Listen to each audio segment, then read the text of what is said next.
खुलुमबाय नोंथांमोनखौ सानसेयारि रादाबाव बरायनाय थाबाय आसा खालामदों नोंथांमोनाबो मोजाङैनो दं नोंथाङा जुदि निउस खोनासंनो मोजां मोनोब्ला बे चेनेलखौ साबस्क्राइब खालामनानै ला खारन बे चेनेला गोदानसो बेनिखायनो नोंथांमोननि सापर्ट नांगौ थावदो बिदिब्ला दिनैनि सानसेयारि रादाबखौ आं फोसावलांसै दिनैनि गाहाय रादाबफोराव दङ बिपिएफनि हाग्रामा महिलारिया बड'लेण्ड टेरिटरियेल काउन्सिलनि गाहाय सीएम महरै समायखिरा लाबाय पीएम मोदी आरो प्रमोद बरुवा बीटीसीनि गाहाय महरै समायखिरा लानायनि थाखाय हाग्रामा महिलारिखौ साबायखर बावहरदों बीटीसीनि जौगाथायनि थाखाय गोदान बीटीसी सरकारा खोथा होनायनि खामानि मावथों आसामनि मन्त्रि पीयूष हाजरिका आसाम त्रिपुरा सीमायाव 2 कौटि रांनि कफ सिराप जब्द सासे सुबुंखौ हमदों काजिरङानि मैदेर कुवारिया जोनोम होनाय मैदेर फिसाखौ मायाभिनि मुं दोनबाय हादोरसाया बीटीसीखौ आबुङै हेफाजाब होगोन नाथाय गौथुमनि खामानियाव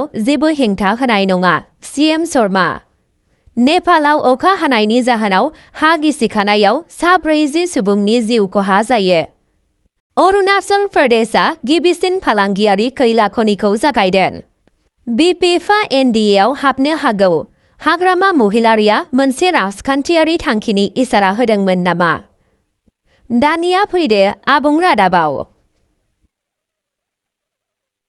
गिबि खौराङावनो दङ बिपिएफनि हाग्रामा महिलारिया बड'लेण्ड टेरिटरियेल काउन्सिलनि गाहाय सीएम महरै समायखिरा लाबाय आसामनि मोनसे गेदेर राजखान्थियारि दावगायाव बिपिएफनि आफादगिरि हाग्रामा महिलारिया फिन खेबसेबाव बीटीसीनि गाहाय मावफुं सोद्रोमा महरै समायखिरा लाबाय गावखुंथाय आफादनि गाहाय महरै बियो बिथांनि 4थि समफारि समायखिरा लानाय हाबाफारिया मैया क'क्राझारनि बड'लेण्ड सेक्रेटारियेट फिल्डआव जायो जेराव रोजा रोजा हेफाजाब होगिरि आरो मानगोनां सुबुंफोरा अखा हानायनि उनावबो ज' जादोंमोन हाबाफारियाव हाग्रामा महिलारिया बिबान लानानै बड'लेण्ड टेरिटरियेल रिजनाव गावनि दैदेननायखौ गोख्रों खालामनानै समायखिरा लाबाय बारग' मन्त्रि रिहन दैमारियाबो लेङाइ गाहाय मावफुं सोद्रोमा महरै समायखिरा लायो जाय आफादनि थाखाय गोदान मावफुं समफारिनि जागायनायखौ नोजोर होयो बावैसो जालांनाय बीटीसी बिसायख'थियाव बिपिएफआ 40 काउन्सिल मासिफोरनि गेजेराव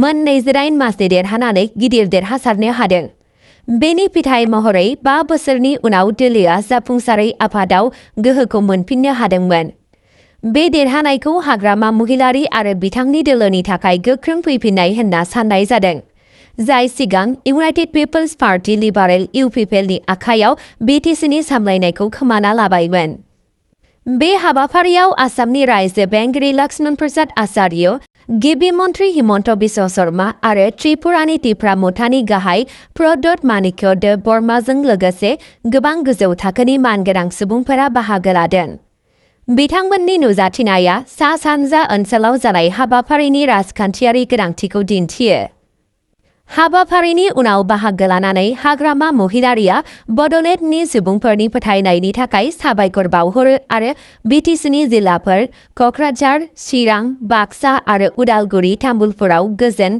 खौसेथि आरो जौगाखांनायनि फारसे गोसो होनो खोथा होयो बिथाङा खोथा होयो दि बिथांनि गोदान आफादा गासै हारिफोरनि जौगाखांनायनि थाखाय खामानि मावगोन आरो ओनसोलनि गावखुंथाय आरो दावगानायखौ गोख्रों खालामनो नाजाबाय थागोन बे समायखिरा लानाया बड'लेण्ड ओनसोलनि थाखाय मोनसे गोनांथार राजखान्थियारि माइलखुन्थिया जानानै दं गोदानै बिथोन होनायजों बिपिएफनि दैदेननाया ओनसोलाव गोबां बोसोर राजखान्थियारि बादायलायनायनि उनाव दिदोमथि आरो जौगाथाय लाबोगोन होननानै मिजिंथिनाय जादों फिन खेबसेबाव हाग्रामा महिलारिया गाहाय मावफुं सोद्रोमा महरै बिबान रुजुननानै बड'लेण्डनि थाखाय दैदेननायनि गोदान मुगाखौ दैदेननायनि खोथा होयो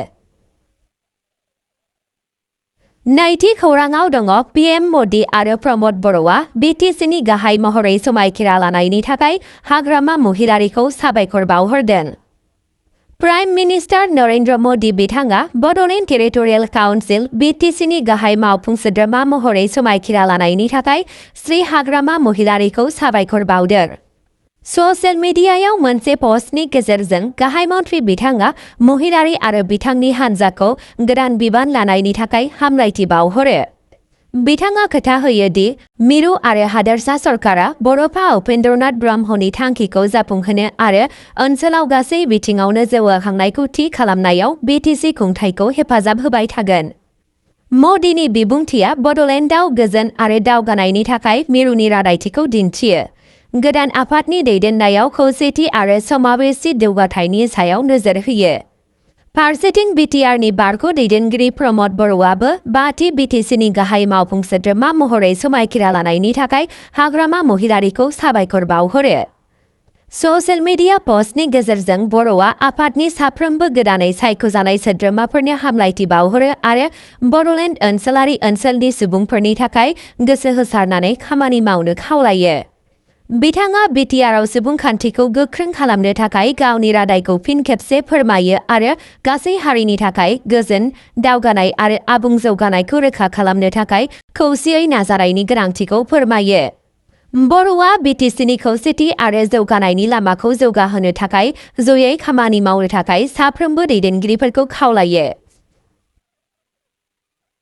थामथि खौराङाव दङ बिटिसिनि जौगाथायनि थाखाय गोदान बिटिसि सरकारा खोथा होनानै खामानि मावथों। आसामनि मन्त्रि पीयूष हाजरिका।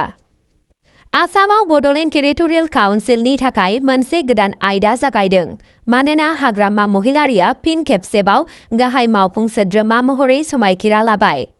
बिटिसिनि गाहाय महरै बिथांनि 4थि समफारि। क'क्राझारनि बड'फा नोगोर गेलेग्रा फोथाराव रायजो बेंगिरि जगदीश प्रसाद आचार्य आरो गुबुन गुबुन बिथांमोननि नुजाथिनायाव गेदेर समायखिरा लानाय हाबाफारिखौ खुंफुंनाय जायो। बे हाबाफारिनि उनावनो आसामनि मन्त्रि पीयूष हाजरिका बिथाङा गोदान सरकारखौ साबायखर बावो आरो मिजिंथिदों दि बियो बड'लेण्डनि जौगानायाव आबुं गोसो होसारनानै खामानि मावगोन। बिथाङा बुङो दि गोदान बिटिसि सरकारा बड'लेण्डनि जौगाखांनायनि थाखाय खोथा होनाय आरो खौसेथिनि गोसोजों खामानि मावथों। चिफ मिनिस्टार हिमन्त बिश्व शर्मा बिथाङा बिटिसिखौ गोजोन, खौसेथि आरो जौगानायाव मदद होनो थाखाय आसाम सरकारनिफ्राय आबुं हेफाजाब होनोबो खोथा होयो। गोदान दैदेननाय आरो गोबां मिजिंथिनायजों लोगोसे गासै बड'लेण्डनि सुबुंफोरा आथिखालाव बिटिसि आरो हादरसा सरकारनि गेजेराव गोख्रै जौगाखांनाय आरो गोख्रों हेफाजाबनि थाखाय मिजिंथिदों। 4थि खौराङाव दङ आसाम त्रिपुरा सिमायाव 2 कौटि रांनि कफ सिराप जब्द, सासे सुबुंखौ हमदों। फेग्रा मुवा फालांगि खालामनायनि हेंथायै मोनसे गिदिर सिग्रोमनायाव आसाम पुलिसआ आसाम त्रिपुरा सिमायाव फ्राय 2 कौटि रांनि गुजुनाय सिरापनि गिदिर खेब जब्द खालामदों। बे जथायखौ श्रीभूमि ओनसोलनि चुराइबारियाव सरासनस्रा पुलिस नायबिजिरबाय थानाय समाव खालामनाय जादों। मोनसे खौरां मोननायनि उनाव पुलिसआ कलकातानिफ्राय फैनाय गंसे ट्राक रेजिस्ट्रेशन नम्बर WB23D7167 खौ होबथायो। गारि नागिरनायाव मावख'गिरिफोरा 144 कार्टुनाव 21,000निबो बांसिन कफ सिराप ब्रान्डेड ESKUF बथल मोनो। बथलफोरखौ सोलोजों ग्रामफोरनि सिङाव दोनखोमादोंमोन।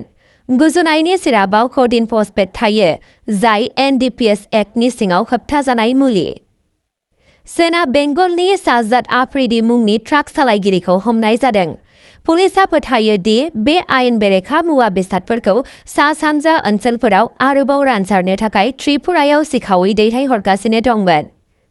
बे सिखाव फालांगिजों लोब्बा थानाय सुबुंफोरखौ नागिरनो थाखाय दा नायबिजिरनाया सोलिगासिनो दं। पुलिसआ बुङो दि नायबिजिरनाया सोलिबाय थानायनि उनाव आरोबाव गोबां हमजानो हागौ।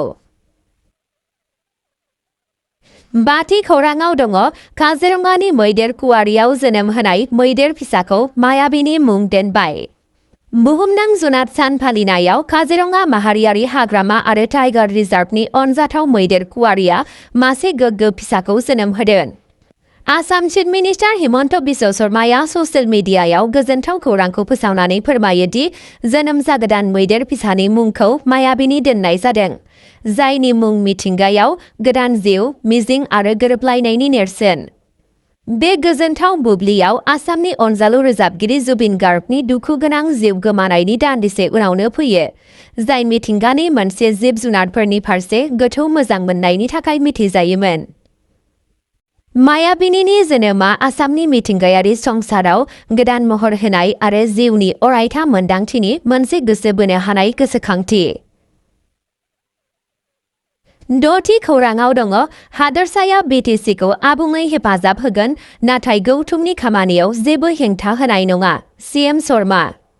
मैया क'क्राझारनिफ्राय मोनसे गोनां बिबुंथियाव आसाम चिफ मिनिस्टार हिमन्त बिश्व शर्माया बड'लेण्ड टेरिटरियेल काउन्सिलखौ आबुं हेफाजाब होगोन होनना खोथा होयो। नाथाय हादोरसा सरकारा काउन्सिलनि खामानिफोराव आखाइ होनाय नङा होनना रोखा बुंथियो। बिटिसिनि गाहाय मावफुं सोद्रोमा महरै हाग्रामा महिलारिनि समायखिरा लानाय हाबाफारियाव बाहागो लानानै गिबि मन्थ्रिया बिथांखौ आरो बिथांनि हान्जाखौ साबायखर बावहरो आरो मिजिंथिनानै बुङो दि बिथांमोनहा ओनसोलाव गोजोन, दावगानाय आरो दिदोमथिनि थाखाय खामानि मावगोन। शर्मा बिथाङा बुङो दि हादोरसा सरकारा बिटिसि खुंथायनो गासैबो रोखोमनि हेफाजाब होगोन। थेवब्लाबो बिथाङा बे बाथ्रायाव गोजोर होनानै बुङो दि गौथुमा गावनि थिरांथाफोराव आबुं गावखुंथाय दं, जेराव हा आरो होखारनायजों सोमोन्दो थानाय आयदाफोर दं। बिथाङा हाग्रामा महिलारिजों गावनि गोलाव समनि सोमोन्दोखौ मुंख'नानै बुंबावो दि बड'लेण्डआव जौगाखांनायखौ गोख्रों खालामनो थाखाय बिपिएफ आरो बिजेपि दोलोनि गेजेराव साबसिन गोरोबलायनायनि थाखाय सावरायगासिनो दं। थाबथानाय गामि गौथुम जौगाखां आफादनि बिसायख'थिनि सायाव गिबि मन्थ्रिया बुङो दि जेब्लासिम बिसोरनि थाखाय संबिजिर सोदांनायखौ पास खालामा अब्लासिम बेफोरखौ खुंनो हानाय नङा। फारसेथिं गाहाय मन्थ्रि नरेन्द्र मदियाबो ससियेल मिडियानि गेजेरजों हाग्रामा महिलारिखौ साबायखर बावहरो आरो मिरु आरो हादोरसा मोन्नैबो सरकारा बड'फा उपेन्द्रनाथ ब्रह्मनि थांखिखौ जाफुंहोनायाव बिटिसिखौ हेफाजाब होबाय थागोन होनना खोथा होयो। स्निथि खौराङाव दङ नेपालाव अखा हानायनि जाहोनाव हा गिसिखानायाव सा 40 सुबुंनि जिउ खहा जायो। रैखाथि होनाय हाबाफारिया सोलिगासिनो दं। नेपालनिफ्राय दुखुनांथाव खौरां, जेराव गोबां अखा हानायनि जाहोनाव गिख्रंथाव हा गिसिखानायनि जाहोनाव खमैबो 40 सुबुंनि जिउ खहा जायो आरो गोबां सुबुंफोरा गोमाना दं होनना खौरां फोसावनायखौ मिथिनो मोननाय जादों। नेपालि डिजास्टार मेनेजमेन्ट अथ'रिटिआ फोरमायनाय बादिब्ला थाद'नाय गैयै अखा हानायनि जाहोनाव खौसे हादोरसानि इलाम जिल्लानि गोबां बाहागोफोराव गोबां हा गिसिखानायनि जाहोन जादों।